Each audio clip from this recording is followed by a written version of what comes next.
अच्छा, एरे की ही बात चल रही थी, सिंगल एरे, मल्टीपल एरे। अब एक ऐसे टाइप का एरे बता रहा हूँ मैं आपको। अभी तक जो हमने एरे पढ़ा था वो ये था कि हमें बताना पड़ता था कि भाई या तो एरे इंटीजर होगा या तो एरे स्ट्रिंग स्ट्रिंग होगा। होगा। अगर स्ट्रिंग होगा तो इसमें स्ट्रिंग आएगा, इंटीजर नहीं आएगा। अगर इंटीजर देंगे तो इन्वर्टेड कॉमर्स में देंगे, फिर वैल्यू कैलकुलेट नहीं हो पाएंगी। अगर इंटीजर होगा तो इसमें स्ट्रिंग नहीं आ पाएगा। मैं ये चाहता हूँ कि भाई कोई एक ऐसा एरे आ जाए जिसमें जब दिल करे स्ट्रिंग, जब दिल करे और वो जैसे कि डायनेमिक वेरिएबल था, डायनेमिक। लेकिन डायनेमिक एक एरे नहीं था। तो एक ऐसा एरे हमारे पास मौजूद है जिसे कहते हैं एरे लिस्ट। ठीक है। अच्छा, अब ये एरे लिस्ट एक ऐसा वो है हमारे पास वेरिएबल, सॉरी एरे। इसके लिए हमें एक नेम स्पेस ऐड करना पड़ता है ऊपर। नेम स्पेस अच्छा होता ये है, अगर 2015 2017 शायद 15, आई थिंक 15-13 यूज़ कर रहे हैं तो उसमें कुछ लाइब्रेरीज ऊपर इस्तेमाल हुई हुई होती हैं। तो फिर आप जब एज ए लिस्ट लिखेंगे तो आपको नीचे मिल जाएगा ए कैपिटल एल कैपिटल। लेकिन जो 17 19 इस तरह के जो विजुअल स्टूडियो के वर्जन है इसमें आपको ऊपर से बाय डिफ़ॉल्ट ऐड हुई भी नहीं मिलेंगी। वो कहता है अगर आपको यूज़ करनी है तो आप ऐड करें। जैसे कि हमने कहा अभी मैं एरे लिस्ट कर रहा हूँ। अब एरे लिस्ट एक क्लास है, एक क्लास है, इसका बनेगा ऑब्जेक्ट। ठीक है। ऑब्जेक्ट कैसे बनता है? क्लास का नाम, किसी भी वेरिएबल कोई भी नाम दे दो। जो नाम हम वेरिएबल को दे सकते हैं वही नाम हम इसको भी दे सकते हैं। जो रूल्स वेरिएबल पे अप्लाई होते हैं, स्पेशल कैरेक्टर कीवर्ड वाले, वो सब इस पर भी अप्लाई होंगे। किसी भी कोई भी नाम दे दिया, इज इक्वल, उसके बाद न्यू, वापसी एरे लिस्ट, और इसका नॉन ब्रैकेट। अब ये मैंने बना तो लिया अपने हिसाब से, लेकिन ये दे रहा है एरर, क्योंकि मुझे मालूम है मुझे इसके लिए ऊपर नेम स्पेस ऐड करना पड़ेगा। क्योंकि ये जो क्लास है वो इस नेम स्पेस की है, और जो ये क्लास है वो किस नेम स्पेस की है, वो बिल्टन होते हैं। जैसे कंसोल एक क्लास है, जी। वो इस सिस्टम में मौजूद होती है। अब मैंने कहा कि भाई मुझे इसको भी ऐड करना है। तो जैसे ही मैं इसके ऊपर माउस लेके जा रहा हूँ तो एक बल्ब बना हुआ आ रहा है हिंट टाइप का। मैं क्लिक करता हूँ तो मुझे कह रहा है कि भाई आप यूज़ करो सिस्टम डॉट कलेक्शन की क्लास। अच्छा, इसको भी पढ़ना होता है, ऐसा नहीं जिस पे दिल आया कर दिया। जैसे कि ये लिखा हुआ है एजेलिस या इस तरह, वो बता रहा है। वो कह रहा है या तो आप सिस्टम से पहले इस तरह से ऐड कर दें, या तो फिर आप यहाँ पे इस तरह से ऊपर टॉप पे ऐड कर दें। तो मैंने कहा भी मुझे टॉप पे ऐड करना है। मैं जैसे ही क्लिक करूँगा मेरे पास ऊपर ऑटोमेटिकली ऐड हो जाएगी लाइब्रेरी, और नीचे से देखें एरर आया। या तो अगर आपको याद है कि भाई आप क्या काम कर रहे हैं तो आप क्या करें, आप जाके शुरू से खुद लिखते हैं भाई मैं यूज़ कर रहा हूँ क्या, सिस्टम। सिस्टम में से डॉट कौन सी चीज़, ये बहुत सारी लाइब्रेरीज दी हुई हैं। जैसे जैसे हम यूज़ कर रहे होते हैं वैसे वैसे हम ऐड कर रहे होते हैं। हमने कहा कि भाई हम जो यूज़ कर रहे हैं वो कर रहे हैं कलेक्शन, तो ये आ गया कलेक्शन। कलेक्शन में भी बहुत सारी चीज़ें मौजूद हैं। ये कलेक्शन कैसे हमने सेलेक्ट किया? कलेक्शन बेसिकली सिस्टम के अंदर ये सब चीज़ें बिल्टन है। बिल्डर से मतलब एक सपोज करें हमारे पास कुछ चीज़ें बनी बनाई मौजूद होती हैं, हमारी फाइल में लोड नहीं लेती है अभी। इन्होंने सी शार्प की जो जिसने बनाया है माइक्रोसॉफ्ट ने, उन्होंने हमें कुछ फंक्शंस प्रोवाइड किए हुए हैं, लेकिन वो इतने सारे फंक्शन हैं, वो कहते हैं कि हम सारे के सारे फंक्शन आपको एक जगह नहीं दे रहे। अगर हम सारे फंक्शन एक सिस्टम की क्लास में रख देंगे तो सिस्टम की क्लास आपकी हेवी हो जाएगी, लोड लेगी। अब सपोज एक बंदा है जो छोटा प्रोग्राम बना रहा है, उसको तो ज़रूरत नहीं पड़ रही है लिस्ट की, तो उसको ज़रूरत यूज़ करने की ज़रूरत नहीं है, तो उसके बगैर काम होगा तो उसकी फाइल लाइट वेट होगी। अब जिसको एडवांस प्रोग्राम बनाना है उसको इतना पढ़ना पड़ेगा कि भाई पहले उसको पता होगी किस तरह ऐड करना है। तो जैसे ही मैं ये चीज़ ऐड करूँगा मेरी फाइल हेवी होती जाएगी। तो 10 लाइब्रेरीज ऐड करने का मतलब ये है कि उन लाइब्रेरीज के अंदर जो फंक्शन मौजूद है वो सब भी आ गए। जैसे कि मैंने जब यहाँ पे सिस्टम डॉट लिखा, ये सारी बनी हुई है। एक तरीका होता है कि भाई मैं यहाँ पे जाके स्टैटिक लगा दूँ यूनिवर्सल, लेकिन ये बहुत लोड ले लेता है। मैंने कहा भाई सिस्टम डॉट सिर्फ और सिर्फ कलेक्शन की क्लास मुझे यहाँ पे यूज़ करनी है। तो अब जब मैंने बता दिया कलेक्शन, तो अब ये कलेक्शन क्या है, मेरे पास एक किस्म का नेम स्पेस बता रहा है, नेम स्पेस है। अब इस नेम स्पेस के अंदर क्या होता है, क्लासेस होती हैं। क्लासेस के अंदर क्या होता है, फंक्शन होता है। तो अब ये जैसे मैंने क्लास बनाई, इस क्लास का मैंने एक ऑब्जेक्ट बना लिया, इसकी पावर मैंने इसको दे दी। अब जब मैं यहाँ पे जाकर लिखता हूँ OBJ डॉट, तो इसके अंदर देखें फंक्शन आ रहा है। क्लास के अंदर क्या बने हुए, फंक्शन बने हुए। तो ये सारे के सारे जो फंक्शन बने हुए हैं, अगर मुझे यूज़ करने हैं तो मुझे ये वाली लाइब्रेरी यूज़ करनी पड़ेगी, अदरवाइज यूज़ करने की ज़रूरत नहीं है। तो ये ज़रूरत के ऊपर है, जो चाहिए वो यूज़ कर लो। अब वो डिपेंड करेगा कि कौन सी चीज़ यूज़ करनी है। अच्छा, अब मैंने कहा अभी OBJ। अब एरे में जो हम आइटम ऐड करते हैं, पहली बात तो ये एक ऐसा एरे हो गया, इसमें आप हर टाइप की वैल्यू रखवा सकते हैं, इंटीजर, स्ट्रिंग, ये सब रखवा सकते हैं। दूसरी चीज़, इसमें मुझे बताने की ज़रूरत नहीं है कि मेरे पास कितनी वैल्यूज़ हैं। उसमें ये होता था पहले इंटीजर करते थे 5 देंगे 6 देंगे, भाई जितनी भी ये ऐड होती रहे। तो इसमें क्या किया, डॉट ऐड का फंक्शन मौजूद है, जितनी आपने वैल्यू सेट करनी कर दी। अब देखें ये एक फंक्शन कहीं बना हुआ है और ये क्या मांग रहा है, object. Value. Object value, object value का मतलब ये होता है कि भाई इसमें मैं किसी भी टाइप की वैल्यू भेज सकता हूँ। ऑब्जेक्ट का मतलब होता है कि ये ऑब्जेक्ट इंटीजर, स्ट्रिंग, फ्लोट, हर तरह की वैल्यू एक्सेप्ट कर कन्वर्ट लेगा, करने की जरूरत कन्वर्ट करने की जरूरत। जैसे कि मैंने कहा भी मेरे पास स्ट्रिंग है, मैंने यहाँ से भेजा अली, ये आ गया, ये आ गया अली। मैंने कहा भी और वैल्यू है तो OBJ, मैंने कहा भी मजीद ऐड कर रहा हूँ तो ऐड, मैंने कहा भी वो क्या, उसकी एज, मैंने जाके देखा भाई 30। अब देखें वो 830 भी ऐड हो गया और 30 इन्वर्टेड कॉमर्स के बगैर ऐड हुआ है, इसका मतलब कि इंटीजर हुआ होगा। OBJ डॉट, OBJ डॉट मैंने कहा भी सपोज करते हैं ऐड उसकी ईमेल आईडी मुझे ऐड करनी है, तो मैंने यहाँ पे जाके लिख दिया भाई ईमेल, सपोज ali@gmail.com, ये मेरे पास ऐड होता जा रहा है। इस तरह से जितनी वैल्यूज़ हैं आप यहाँ पे ऐड करते जाएं। अब इंटीजर भी है, बल्कि मैं तो करके देखता हूँ, मैंने कहा भी OBJ डॉट ऐड और मैं यहाँ लिख देता हूँ लाइक कुछ फ्लोट की वैल्यू, मैंने कहा भी परसेंटेज लिख दी इसकी 55.5 ताकि फ्लोट भी आ जाए, बूलियन इस तरह से आ सकती है।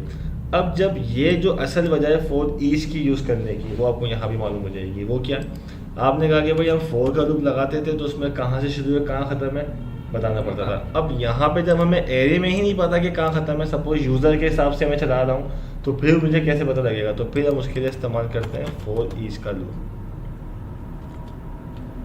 For each. इसमें क्या होता है, इसमें हमें ये पता नहीं कि भाई कितनी वैल्यूज़ है, तो मैंने यहाँ रखवा दिया OBJ। अब इस OBJ का मतलब ये क्या है, कलेक्शन, कलेक्शन इससे कहते हैं कलेक्शन। तो ये जो कलेक्शन है, जो एरे है, मतलब कलेक्शन क्या है, मल्टीपल वैल्यूज़ का कलेक्शन है। तो ये जो मेरे पास इसका ऑब्जेक्ट है मैंने यहाँ रखवा दिया। अब ये जो वार रखवाते थे या ये जो यहाँ पे हम स्ट्रिंग रखवाते थे, ये क्या होता है, जो भी वैल्यू आती है ये उस टाइप का हो जाता है। तो अब समझ में आया होगा इसका यूज़ कहाँ पड़ा, अदरवाइज पहले तक जरूरत नहीं थी हमें। तो अगर मुझे एक ऐसा वेरिएबल चाहिए भाई जो स्ट्रिंग थोड़ी है, इसमें तो बीच में इंटीजर भी आता है, इसके बीच में स्ट्रिंग भी आता है, फ्लोट भी आता है। तो अब मुझे फिर फॉर ईच के अंदर यहाँ पे जाके मैं स्ट्रिंग डिफाइन कर दूँ, वारचार डिफाइन कर दूँ, डायनेमिक डिफाइन कर दूँ। तो अब क्या होगा, एक वैल्यू आइटम में गई स्ट्रिंग, एक वैल्यू आइटम में गई ये इंटीजर। तो ये क्या करेगा, वक्त के साथ साथ अपनी वैल्यूज टाइप को भी चेंज कर सकता है। मैंने कहा अभी फॉर एग्जाम्पल साबित कर लेते हैं, कंसोल डॉट राइट लाइन और मैंने जाके लिखा भाई आइटम, आइटम की जगह हम कोई भी नाम दे सकते हैं। अभी आइटम ये रहा और एक और दूसरी लाइन में कंसोल डॉट राइट लाइन मैं यहाँ पे जाके लिखता हूँ आइटम डॉट गेट टाइप, ताकि मुझे इसकी टाइप भी हाथ के हाथ मालूम हो तो कि क्या वो चेंज कर रहा है या नहीं कर रहा।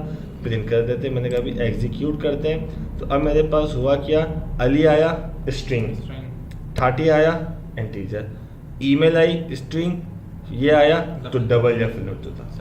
तो अब ये एक जो अब इसकी वजह मालूम होगा कि भाई अच्छा इस किस्म के एरे के लिए भी जो है वो हम फॉर ईच इस्तेमाल करते हैं।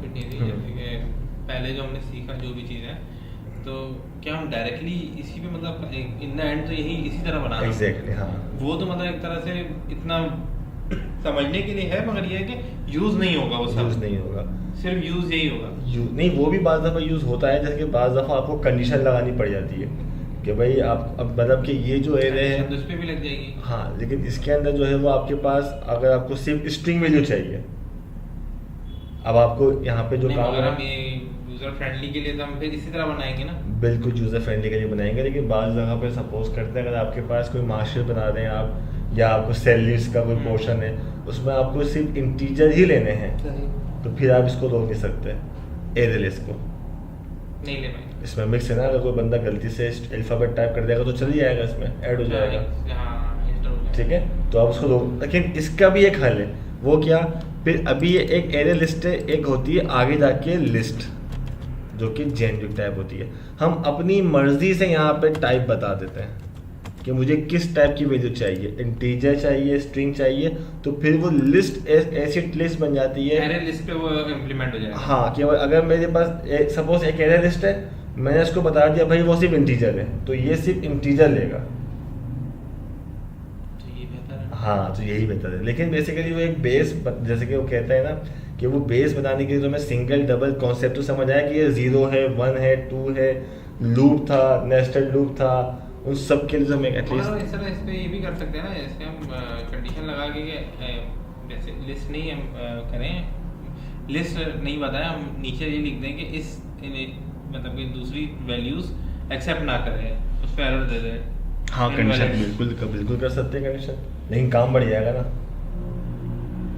वो हमें करना पड़ेगा, मतलब हमें खुद से करना पड़ेगा। मैं कंडीशन लगाऊँ, चेक करूँ, अगर यूज़र ने ये दी उसकी टाइप गेट करो, अगर वो बराबर है सिस्टम डॉट स्ट्रिंग के, सही। या अगर ये टाइप फ्लोट के, या अगर ये डबल के, तो मुझे अपना काम करना पड़ा। लेकिन क्यों ना मैं एक सिस्टम का बनाया स्ट्रिंग एरे ले लूँ, हाँ। तो वो खुद ही एरर दे देगा कस के साथ। मतलब एक बात कह रहा हूँ, समझ गया? नहीं नहीं, तो हो सकता है ये हाँ भी हाँ उपाय। बिल्कुल। अब ये जो फंक्शन दे रहा है, ये काम हम खुद भी कर सकते हैं, लेकिन इस क्लास का यूज़ करने का मकसद ये है कि ये बेसिकली सिर्फ और सिर्फ हमारे काम को, टाइम को बचा रहा है। जैसे कि अभी हम हर दफ़ा console dot that line use कर रहे हैं, एक आगे जाके मैं अपना मेथड बना लूँगा, उसमें आप जाके यूज़ कर सकते हैं ए बी डॉट प्रिंट। जब भी आप ये ए बी डॉट प्रिंट करेंगे, प्रिंट हो जाएगा। कंसोल डॉट राइट लाइन की जरूरत नहीं, अब ये प्रिंट का मेरा अपना फंक्शन होगा, उस अपने फंक्शन में मैंने कंसोल डॉट दैट लाइन ही किया हुआ होगा, बैकएंड पे ये होगा। तो कहीं ना कहीं तो एरे छुपा हुआ होगा, उसके अंदर कनेक्शन आ रहा होगा, तो वो कहीं ना कहीं काम आएगा। ऐसा नहीं कि बिल्कुल काम नहीं आएगा। तो ये है हमारे, तो ये एक एरे लिस्ट के साथ एक एग्जांपल है फॉर दिस। इन दैट जरिए बहुत अच्छा रहा। अब आसान हो तो समझ में भी आ रहा होगा ना, अब आसान है। तो समझ आ रहा होगा अब सर। समझ भी आ रहा है और आसान भी है। अच्छा, अब आसान ही है। अब हम जाएंगे, अब जो बेस थी ना हमारी क्लियर है, बेस के बाद जो अब हम जाएंगे ना, अब सवाल ये है कि इन्होंने कैसे क्लास बनाई, ये क्लास बनी कैसे, मतलब ये क्लास कैसे बनी, ये फंक्शन कैसे बने, हम क्यों नहीं बना सकते अपना। भाई जिसने ये सॉफ्टवेयर बनाया वो भी तो एक डेवलपर था। अगर आपको अपना सॉफ्टवेयर बनाना है, डेफिनेटली मेहनत लगेगी, टाइम लगेगा, एक पूरी टीम होती है माइक्रोसॉफ्ट की, इसने इतना बड़ा सॉफ्टवेयर बनाया। आपने कहा मुझे यही बनाना है विजुअल स्टूडियो। अब आप विजुअल स्टूडियो बनाने के लिए तो सबसे पहले तो आप वही पेपर पे लिखेंगे, पीछे फेंकेंगे डब्बे में, फिर जो एक आइडिया क्लिक होगा दिखाएंगे किसी को, हो सकता है वो मना कर दे। तो फिर जब हम काम करेंगे ना, तो हम उस काम को बांटेंगे। जैसे कि किसी पहले इस 2015 में नहीं था, 2015 में आप कोई फंक्शन कोई क्लास यूज़ कर रहे हैं, वो ऊपर पहले से मौजूद थी, मतलब पहले से लोड दिया हुआ था। किसी बंदे ने बोला होगा उनको टीम ने कि भाई यह बता दो, जो काम करेगा वो यूज़ कर लेगा। जैसे कि ये सब मौजूद तो हैं, लेकिन डिसेबल आ रही हैं, 2015 में से ज़्यादा आती हैं, तो बाद में चेंजेस उसने कर ली। तो इसका मतलब ये कि जब हम अपना कोई काम करेंगे तो उस वक्त भी तो हम ये बनाएंगे ना कि भाई हमें क्लास की ज़रूरत है, फंक्शन की ज़रूरत है। अब हम ये काम कर रहे हैं, अब अभी हम क्या काम कर रहे हैं, बेतुका काम कर रहे हैं। कैसे? ये सब काम कमेंट किया हुआ है, एक ही पेज पे भरे आ रहे हैं। अब हम बोलेंगे यार एक काम करते हैं, क्यों ना हम एक अलग अलग क्लास बना के फंक्शन बना दें कि भाई एरे इसमें मौजूद है, अगर मुझे एरे को प्रिंट करना है, मैं जाके लिखूँ एरे ब्रैकेट, एरे का एरे आ जाए मेरा जो मैंने बनाया हुआ था। मैंने कहा मार्कशीट कहाँ है, अब वो बनी भी पीछे है, उसमें वही सिंगल लूप एरे इंटीजर लगा हुआ है। तो मैंने यहाँ पे जाके लिखा भाई मार्कशीट, और ये मार्कशीट आ गई। अब ये काम तो इतना सा है, लेकिन इसके पीछे तो वही काम हुआ होगा जो हमने, कितने आदमी थे, लूप, ये सब वो हुआ होगा। ऐसा नहीं कि वो खत्म हो जाएगा। फ्रंट पे हमें लगेगा आसान काम चल रहा है, लेकिन बैक पे वही काम हो रहा होगा जो बेस है। ऐसा नहीं कि यूज़ नहीं होगा, बल्कि वो ज़्यादा यूज़ हो रहा होगा एज़ कम्पेयर टू इससे। तो ये है हमारे पास पूरा सी शार्प। तो